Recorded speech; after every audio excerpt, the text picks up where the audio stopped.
प्रिय दर्शकों, राधे राधे, जय श्री कृष्ण। मैं आपका ज्योतिष सलाहकार सुदर्शनाचारी संदीप त्रिपाठी आपके अपने YouTube चैनल एस्ट्रो राधे गुरु में आप सबका हार्दिक स्वागत एवं अभिनंदन करता हूं। दर्शकों, लाल किताब के अंतर्गत मैंने पिछले वीडियो में आपसे चर्चा किया कि अगर पहले भाव में कुंडली के राहु स्थित हो तो किस ग्रह को प्रभावित करेगा और वो ग्रह हानि करेगा या फायदा करेगा, और अगर हानि कर रहा है तो उसके निवारण का उपाय क्या है।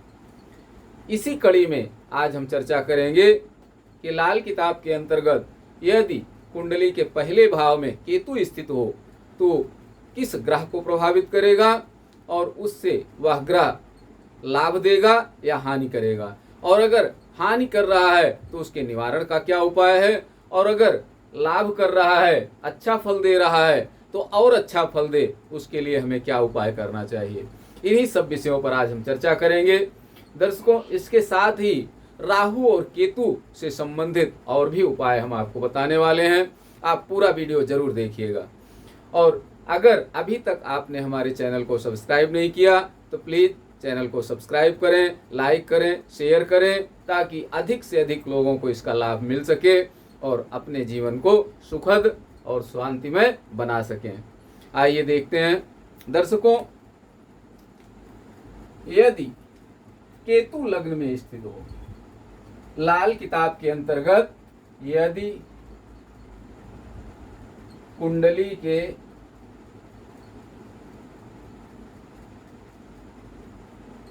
पहले भाव में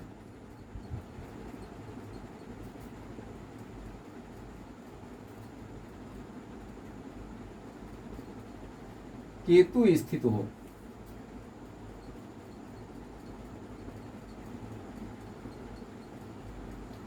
तो वह किस ग्रह को प्रभावित करेगा,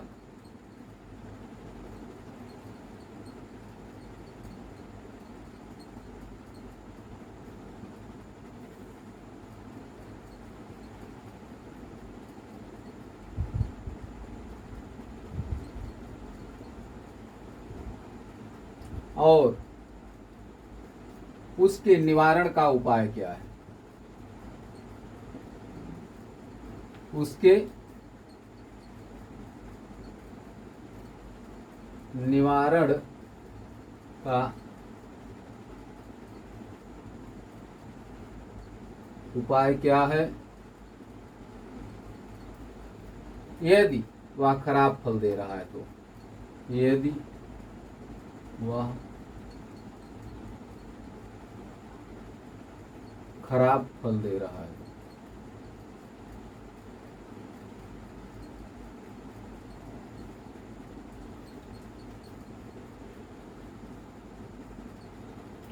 दर्शकों, लाल किताब के अंतर्गत आज हम चर्चा कर रहे हैं कि यदि कुंडली के पहले भाव में केतु स्थित हो तो वह किस ग्रह को प्रभावित करेगा और उसके निवारण का उपाय क्या है, और यदि वह खराब फल दे रहा है तो यदि जो ग्रह प्रभावित हो रहा है वो खराब फल दे रहा है तो उसके निवारण का क्या उपाय है। आइए देखते हैं। लग्न में किसी जातक की कुंडली में लग्न में अगर केतु स्थित हो तो उससे सूर्य प्रभावित होता है। पिछले वीडियो में भी आपने देखा कि लग्न में अगर राहु स्थित है तो सूर्य प्रभावित होता है, लेकिन सूर्य नुकसान करने वाला था। अब केतु नुकसान करेगा या फायदा करेगा, इसको हम देखेंगे। केतु अगर लग्न में स्थित है तो सूर्य अच्छा फल देगा या खराब फल देगा। किसी भी भाव में 1 से लेकर 12वें भाव तक किसी भी भाव में सूर्य स्थित हो और लग्न में केतु स्थित हो तो सूर्य अच्छा फल देगा या खराब फल देगा। दर्शकों, अगर लग्न में केतु स्थित है तो लाल किताब के अनुसार सूर्य हमेशा अच्छा फल देने वाला होगा। सूर्य उच्च ग्रह की तरह फल देगा। अगर लग्न में केतु के साथ में सूर्य स्थित है तो सूर्य यहाँ खराब फल नहीं देगा, भले ही केतु के साथ ग्रहण योग में है। केतु और सूर्य शत्रु हैं, यहाँ तात्कालिक शत्रु भी हो जाएंगे। ऐसी स्थिति में भी सूर्य खराब फल कभी नहीं देगा, सूर्य हमेशा उच्च ग्रह की तरह फल देगा। और अगर कोई भी ग्रह किसी भी भाव में अपनी उच्च स्थिति में है तो केवल नुकसान नहीं करेगा, फायदा ज्यादा करता है। 6, 8, 12 भाव में होने पर भी वो लाभ ज्यादा करता है, खराब फल कम देता है। दर्शकों, अगर यहीं पर केतु लग्न में हो और सूर्य द्वितीय भाव में हो तो द्वितीय भाव में धन धान्य की वृद्धि करेगा। जातक के धन धान्य में सूर्य वृद्धि करेगा। वाणी में ओज और तेज होगा। पारिवारिक सुख प्राप्त होगा जातक को, क्योंकि द्वितीय भाव धन का है, वाणी का है, परिवार का है। तो सूर्य यहाँ खराब फल नहीं देगा। कब? जब केतु लग्न में हो। तीसरे भाव में अगर सूर्य होगा तो यहाँ पर जातक अति पराक्रमी होगा। भाई बहनों का सुख प्राप्त होगा जातक को। जातक बहुत बुद्धिमान होगा। अगर चतुर्थ भाव में सूर्य स्थित है, केतु लग्न में स्थित है, तो लाल किताब के अनुसार जातक को हर प्रकार का सुख प्राप्त होगा।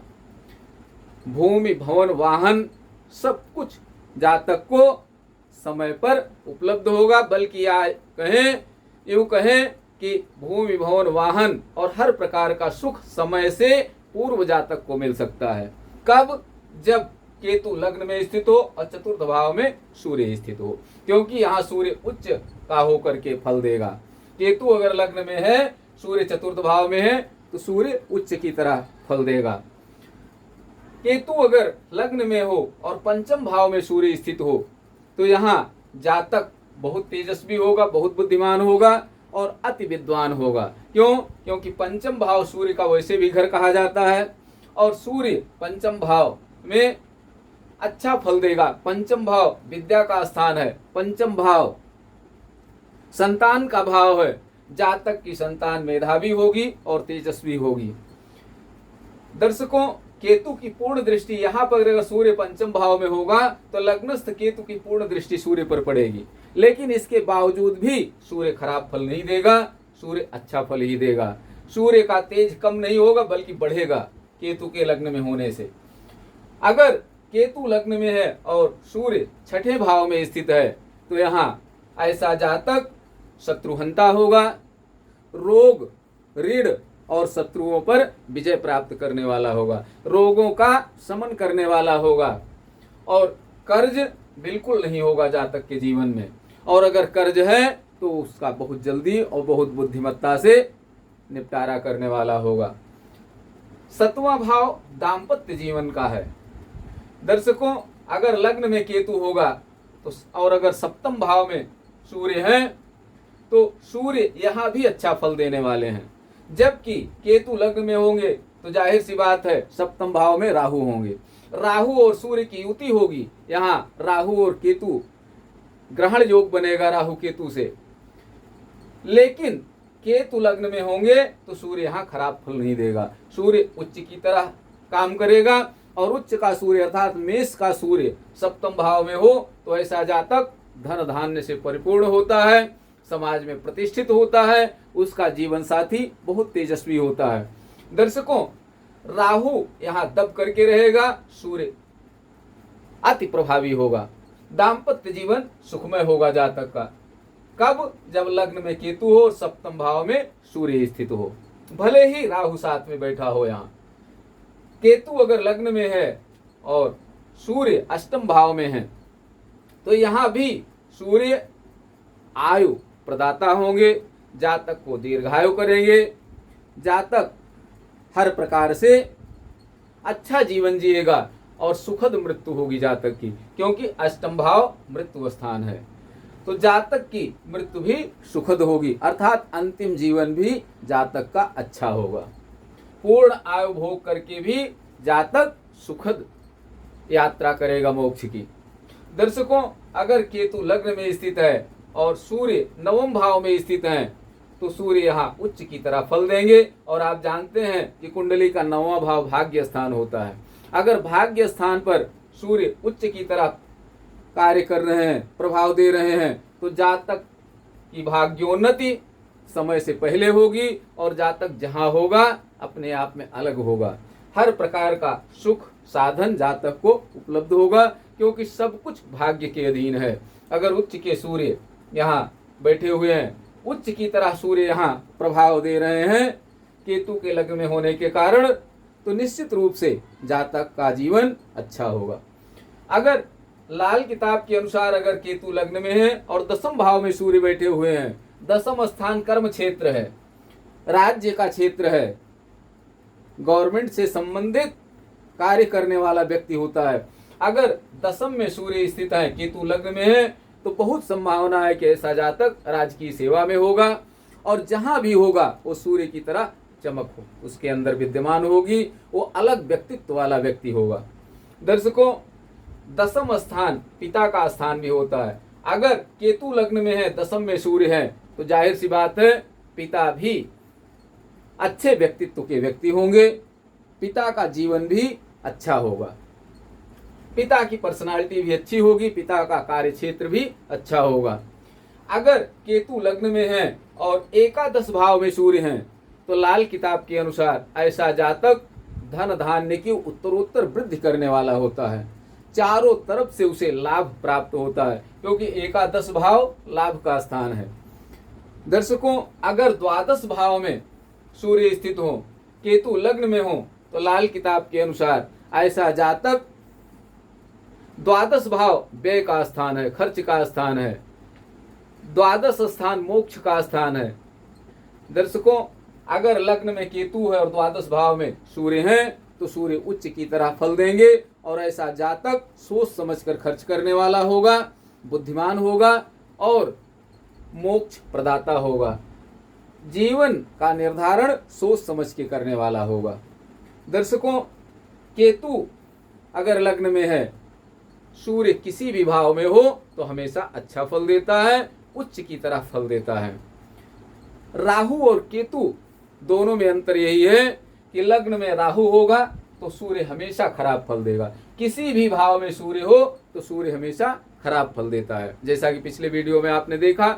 लेकिन केतु उससे ठीक उल्टे, भले ही केतु भी शत्रु है सूर्य का, लेकिन लग्न में केतु होगा तो सूर्य किसी भी भाव में हो, लग्न से लेकर 1 से लेकर 12 भाव में से किसी भी भाव में सूर्य हो, हमेशा अच्छा फल देता है, खराब फल नहीं देता है।